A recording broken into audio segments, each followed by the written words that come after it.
ഗബ്രിക്ക് warning കൊടുത്തിരിക്കുകയാണ് സിബിൻ ഭയങ്കര കൂളായിട്ട് ഗബ്രിയുടെ അടുത്ത് വന്ന് കയ്യിൽ തോളത്ത് കൈയൊക്കെ ഇട്ടുകൊണ്ട് പറയുന്നുണ്ട്, ഈ കളി എൻ്റെ അടുത്ത് വേണ്ട മോനെ, ഈ വേർഡ് വിളിച്ചുകൊണ്ട് ഇനി എൻ്റെ അടുത്ത് ഗെയിം കളിക്കാനായിട്ട് വരരുത്, അത് വന്നു കഴിഞ്ഞാൽ എനിക്ക് ഇഷ്ടപ്പെടില്ല, ഈ കളി എൻ്റെ അടുത്ത് വേണ്ട എന്ന് പറയുന്നുണ്ട്. സംഭവം മറ്റൊന്നുമല്ല, ആ പവർ റൂം പോയിട്ട് ഡെൻ റൂം പൂട്ടിയ സമയത്ത് അവിടെ ഗബ്രി വിളിച്ചു പറഞ്ഞിരുന്നു സിബിന്റെ അടുത്ത്, ഉളിപ്പില്ലാത്തവനെ എന്ന് വിളിച്ചിരുന്നു സിബിനെ.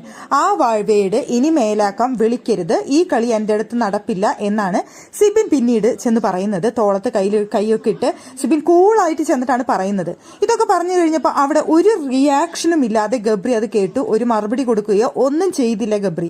അതിനുശേഷം സിബിൻ പുറത്തു വന്നിട്ട് പറയുന്നുണ്ട്, ഞാൻ ഗബ്രീനെ ഒന്ന് ചൊറിയാനായിട്ട് നോക്കി, പക്ഷെ അവൻ വീണില്ല, കിട്ടിങ് എനിക്കൊരു അവസരമായിരുന്നു, ഞാനിങ്ങനെ പറഞ്ഞു നോക്കി, ഏറ്റില്ല, ഒത്തില്ല എന്ന് പറയുന്നുണ്ടായിരുന്നു. പക്ഷെ നാളെ ഞാൻ അവനുള്ള പണി കൊടുക്കും, ഇതിനെ ഞാൻ അവനെ നല്ലൊരു പണി നാളെ കൊടുക്കാനായിട്ട് വെച്ചിട്ടുണ്ട്, ഞാൻ അങ്ങനെ വിട്ടുകളയത്തൊന്നുമില്ല, ഇതിനെ ഞാൻ നാളെ നല്ലൊരു പണി അവനിട്ട് വെച്ചിട്ടുണ്ടെന്നാണ് സിബിൻ അവിടെ പറഞ്ഞത്. ഉളുപ്പില്ലാത്തവനെ എന്ന് വിളിച്ച ആ വേർഡ് അവൻ വിളിച്ചോട്ടെ, ഞാൻ അവനോട് ക്ഷമിച്ചു എന്ന് പറയും, പക്ഷേ അവന് വേറൊരു തരത്തിൽ ഞാൻ ആ പണി കൊടുത്തിരിക്കും എന്നാണ് അവിടെ സിബിൻ പറഞ്ഞിട്ടുള്ളത്. എന്തായാലും സിബിനും ഗബ്രിയും തമ്മിലുള്ള ഒരു വാക്പോര് യുദ്ധമോ അല്ലെങ്കിൽ മറ്റൊരു യുദ്ധമോ ഒക്കെ നമുക്ക് കാണാനായിട്ട് നാളെ മുതൽ സാധിക്കുമെന്നുള്ള കാര്യത്തിൽ യാതൊരു സംശയവും വേണ്ട.